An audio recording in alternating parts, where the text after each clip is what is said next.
Poczułem straszną gorycz w gardle, no i ten paniczny strach. Strach, że nie wyjdziemy z tego wszyscy żywi. To miała być misja stabilizacyjna. Mieliśmy szkolić żołnierzy afgańskich. Na miejscu okazało się, że to jest prawdziwa wojna. Przed wyjazdem nie sądziłem, że będę postawiony w takiej sytuacji, żeby zobaczyć na przykład w Iraku tułów spalonego terrorysty, który wysadził się w samochodzie, który próbował wjechać na naszą bazę. Zacząłem pić, upijanie się do nieprzytomności, tydzień, dwa. Czy ty zabiłeś człowieka?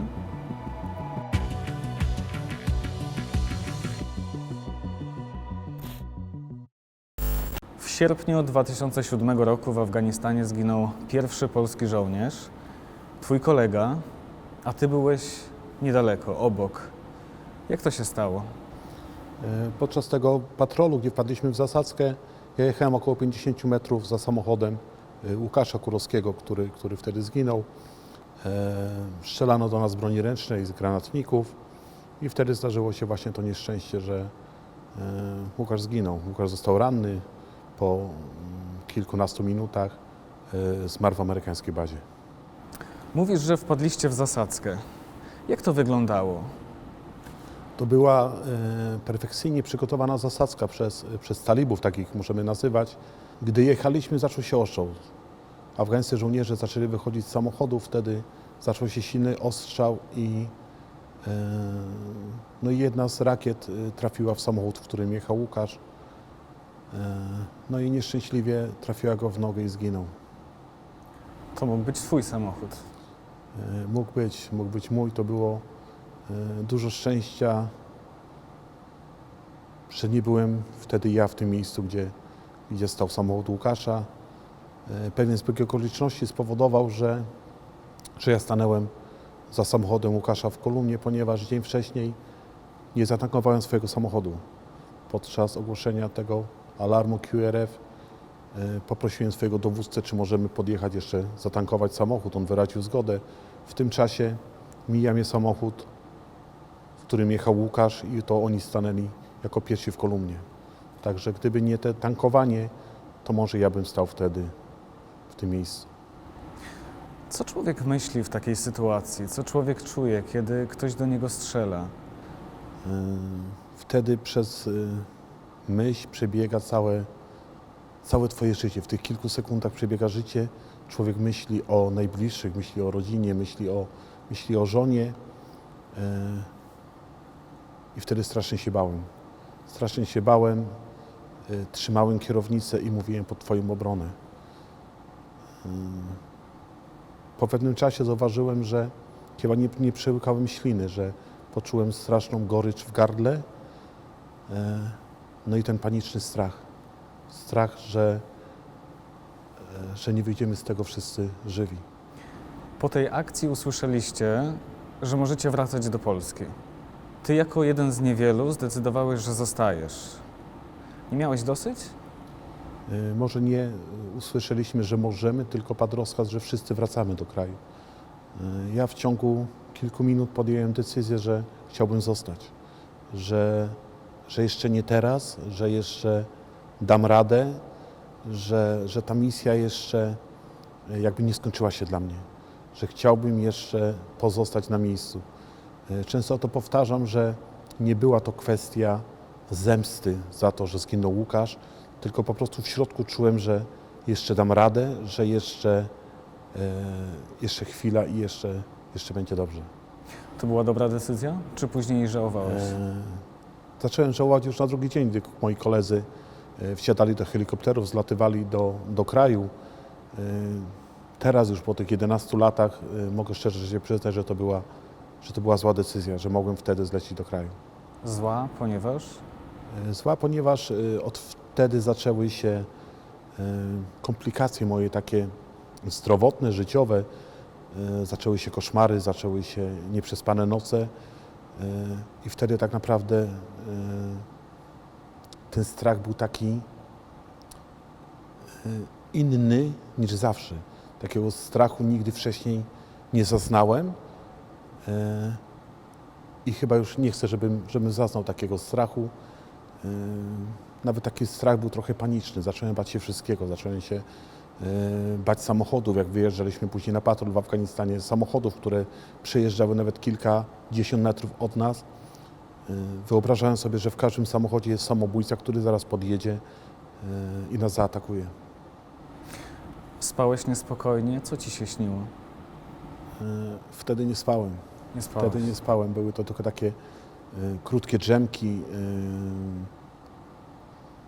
Bałem się nawet zasnąć na chwilę, że w razie, gdyby coś się stało, żebym miał czas na ucieczkę z miejsca zdarzenia.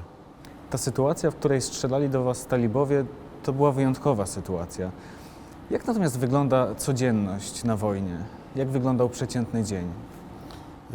Każdy dzień był inny. W każdym dniu zdarzało się coś, że musieliśmy wyjechać za bazę. Byliśmy podzieleni na takie jakby 3 grupy. Była to grupa, która wyjeżdżała z wojskiem afgańskim na patrole w góry, na kilka dni nawet.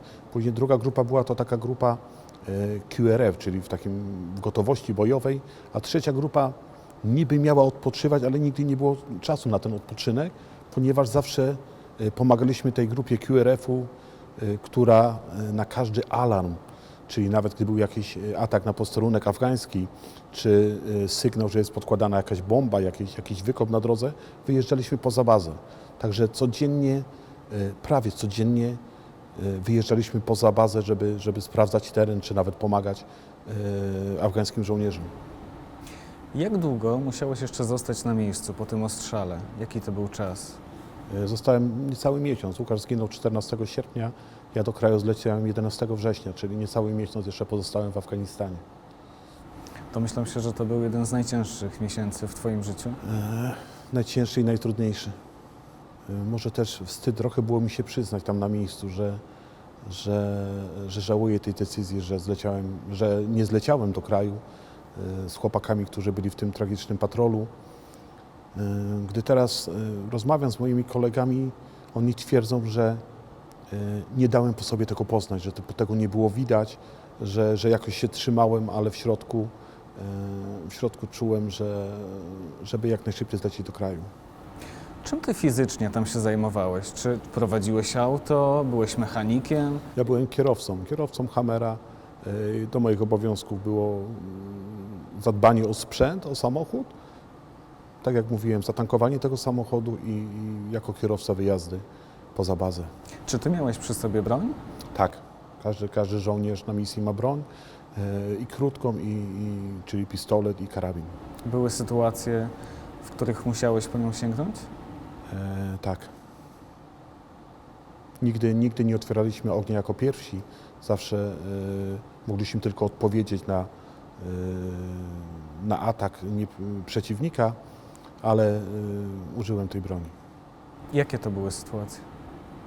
To była sytuacja właśnie podczas tego patrolu, gdy zginął Łukasz, gdzie dość długo walczyliśmy z tymi rebeliantami, którzy do nas strzelali. Na wojnie się walczy, co oznacza, że zabija się ludzi. Czy ty zabiłeś człowieka? Powiem tak, strzelałem, czy zabiłem, nie chcę wiedzieć. Chyba śpię teraz spokojniej, nie wiedząc o tym, czy kogokolwiek nawet zraniłem. Żyję chyba spokojniej z tym, że po prostu nie chcę wiedzieć. Czy człowiek o tym myśli? Czy miewasz takie dni, że się zastanawiasz? To chyba zostanie w głowie na zawsze i często są takie pytania, co by było gdyby, takie gdybanie. Trochę mnie to męczyło z początku, dlatego też udałem się do psychiatry i skierował mnie do kliniki tutaj w Warszawie, do kliniki stresu pourazowego i to mi bardzo pomogło.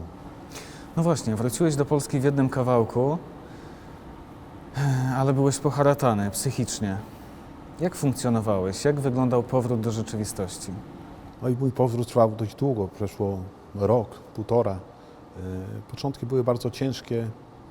Pierwsze spostrzeżenia to były spostrzeżenia mojej rodziny, jak wróciłem z Iraku. Już zaczęli mówić: Szymon, coś się z tobą dzieje, jesteś inny. Moi koledzy mówili: nie jesteś już taki jak przed wyjazdem. Ja to jakoś zignorowałem. Dość często im mówiłem, słuchajcie, przestańcie, ja jestem normalny, to z wami coś jest nie tak. A co oni mieli na myśli? Jak inny? Że nie jestem taki wesoły, że już nie potrafię żartować, że zamykam się w sobie, że często łapię takie jakby zawiechy, że oni po prostu do mnie mówili, a ja patrzyłem w jednym punkcie. Tak było właśnie z moja żona, jak do mnie mówiła. W pewnym momencie powiedziała, słuchasz mnie? A ja tak słucham. Ona pyta, to, o co pytałam? I ja wtedy po prostu nie wiedziałem, bo nawet jej nie słuchałem. Patrzyłem w okno i wszystko wracało mi sytuację z misji. Kiedy zorientowałeś się, że potrzebujesz fachowej pomocy? Po kilku miesiącach po powrocie z Afganistanu, gdzie dość długo męczyłem się, ponieważ chciałem jakoś zapomnieć o tym i sięgnąłem po taki najgorszy antydepresant, czyli alkohol. Zacząłem pić, upijanie się do nieprzytomności, tydzień, dwa i w końcu sam zrozumiałem, że tak dalej nie dam rady. Pojawiły się w pewnym momencie też takie myśli samobójcze. Może będzie lepiej, jak mnie nie będzie, że jakoś będzie lżej tym moim najbliższym, mojej rodzinie. I po około 2 miesiącach powiedziałem, starczy dojść, coś trzeba zrobić. No i podjąłem walkę dość długo. Zastanawiałem się nad tym, kto mi może pomóc.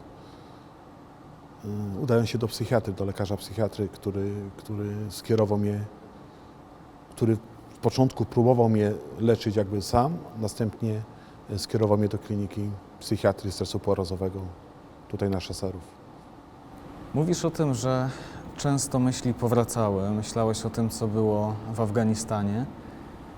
A co tam było? Co ty widziałeś? Co ty przeżywałeś? Jak wygląda prawdziwe oblicze wojny? Przed wyjazdem nikt nam jakby nie powiedział, jak tam będzie. Mówili może, ale nie szczegółowo. Nikt nie spodziewał się tego, że tam jest wojna. My pojechaliśmy tam na misję stabilizacyjną. To miała być misja stabilizacyjna. Mieliśmy szkolić żołnierzy afgańskich. Na miejscu okazało się, że to jest prawdziwa wojna. Ja zawsze powtarzam, że byłem w Iraku, w Afganistanie i te kraje mają taki specyficzny zapach. Zapach, którego nigdzie indziej nie można doświadczyć. To jest taki zapach, nawet czuje się trochę zapach takiej wojny. Trzeba tam być, poczuć ten zapach, poczuć to ciepło, na przykład w Iraku, żeby przekonać się, jak tam jest naprawdę. Samo wyjście z samolotu to było już takie poczucie takiej trochę grozy, że jednak tu jest niebezpiecznie, a wojnę ciężko opisać. Na wojnie trzeba być, żeby to zrozumieć.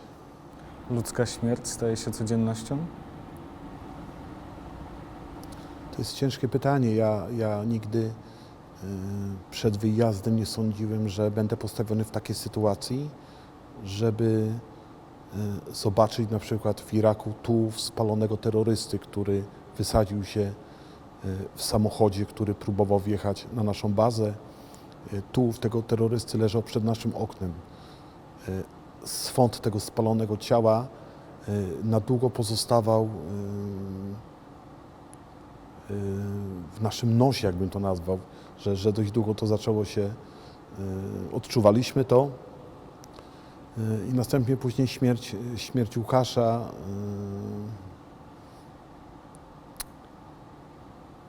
Nawet trudno to opisać, co wtedy, o czym człowiek wtedy myśli, co siedzi w nas. Kiedy ty byłeś w Afganistanie, w Polsce czekała na ciebie twoja żona. Jak często bądź jak rzadko kontaktowaliście się ze sobą? Była możliwość dzwonienia raz dziennie przez około 4-5 minut. Z początku oczywiście te rozmowy były tak codziennie, następnie niedobrze było dzwonić codziennie, ponieważ takie było już jakby przyzwyczajenie, że jak się nie zadzwoniło, to wtedy rodzina się martwiła, że człowiek nie zadzwonił, a po drugie nie było o czym rozmawiać. Po kilku dniach, gdy dzwoniliśmy codziennie, to następnie takie rozmowy już były o niczym, czyli co się jadło na śniadanie, co się jadło na obiad. Lepsze były takie kontakty dość rzadsze, czyli zadzwonić co kilka dni i wtedy mieliśmy sobie wiele do powiedzenia. To było z mojej strony, ze strony mojej żony mówiła, co się dzieje w domu, czego potrzebuje. To jest coś takiego, że my jesteśmy na misji, a nasze rodziny przechodzą tutaj chyba trochę gorszą misję niż my tam. My tam nie musimy martwić się o nic, nie musimy martwić się o jedzenie, o spanie. One tutaj zostają z wszystkimi obowiązkami, które my przed wyjazdem na misję jako mężczyźni wykonywaliśmy i one musiały sobie dać z tym radę. Czyli na przykład cieknący kran, wrzucenie węgla, załatwienie drzewa. To przeważnie w każdym domu zajmuje się mężczyzna. One zostały z tym same i one musiały się o to martwić i dały sobie radę. Dlaczego ty tak w ogóle wyjechałeś na pierwszą misję? Czy to była chęć przeżycia przygody? Czy to było poczucie obowiązku obywatelskiego? Czy być może chęć zarobienia większych pieniędzy? Co było motywacją? Oczywiście to jest, na pewno to nie jest przygoda, bo nikt tego nie traktuje jako przygody. To jest po prostu obowiązek. Obowiązek, człowiek jest żołnierzem, który chce się sprawdzić jako żołnierz, jako mężczyzna i dlatego ja tam wyjechałem. Zdecydowanie niewiele osób ma okazję wyjechać na taką misję, dlatego zastanawiam się, czego człowiek się uczy? Co to zmienia w głowie?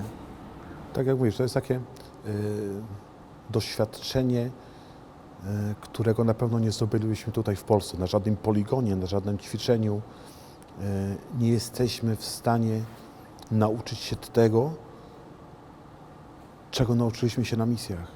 To jest takie, mógłbym to nawet nazwać inne życie. Tam jeden za drugiego pójdzie w ogień i musimy być pewni tego, że kolega, który idzie za mną, w razie czego nie ucieknie. On musi być pewien mnie, że gdy się coś stanie, to ja pójdę za niego w ogień, że w razie czego to ja go wyciągnę z tej opresji i tak samo muszę ja mu wierzyć. Czy zdarza się, że są sytuacje, w których myślisz ciepło, z sentymentem o Afganistanie, o tamtych chwilach? Jeśli tak, to jakie sytuacje przychodzą ci na myśl?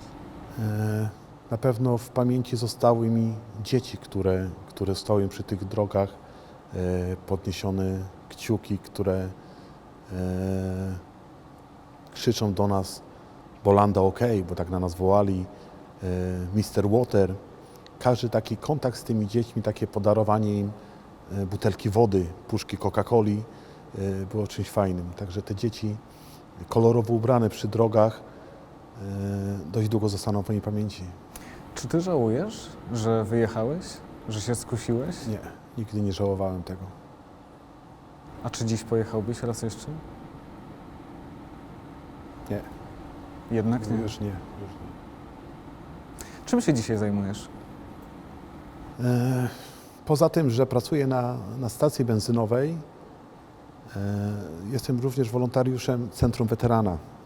Mam swoją wystawę zdjęć, z którą jeżdżę po Polsce. Jeżdżę z prelekcjami po szkołach, po domach kultury. Dość dużo w internecie pojawiło się takiego hejtu, że jesteśmy najemnikami, że jesteśmy mordercami. Dość dużo ludzi udaje nam się przekonać, że tak nie było, że tak nie jest, że pojechaliśmy tam pomagać tym ludziom, bronić tych ludzi. Dość dużo ludzi zadaje pytanie właśnie, czy kogoś zabiłeś. Dużo ludzi pyta, po co tam pojechaliśmy. Przecież to nie jest nasza wojna. Zawsze odpowiadam, która wojna jest nasza. Kiedyś dyrektor Centrum Weterana, pułkownik Leszek Stępień, powiedział bardzo mądre słowa. Jeżeli polski żołnierz ma uczestniczyć w działaniach wojennych, to lepiej pojedźmy 4-5 tysięcy kilometrów od naszych granic, niż byśmy mieli tą wojnę prowadzić u nas w kraju. Bardzo dziękuję za tę opowieść, dziękuję za spotkanie. Również dziękuję i poczekaj, mam dla Was taki mały, skromny prezencik. Fantastycznie, Jest to bardzo koszuleczka dziękujemy. dla Ciebie, którą chciałbym, żebyś nosił. Dziękuję bardzo. I są takie smyczki z zapinkami. To ja mam jest- pomysł. Smyczki przekażemy naszym widzom. Jeśli macie ochotę na taką oto smyczkę, napiszcie o tym w komentarzu. Autorzy tych, którzy zbiorą najwięcej lajków, dostaną gadżety. Dzięki wielkie. Dzięki.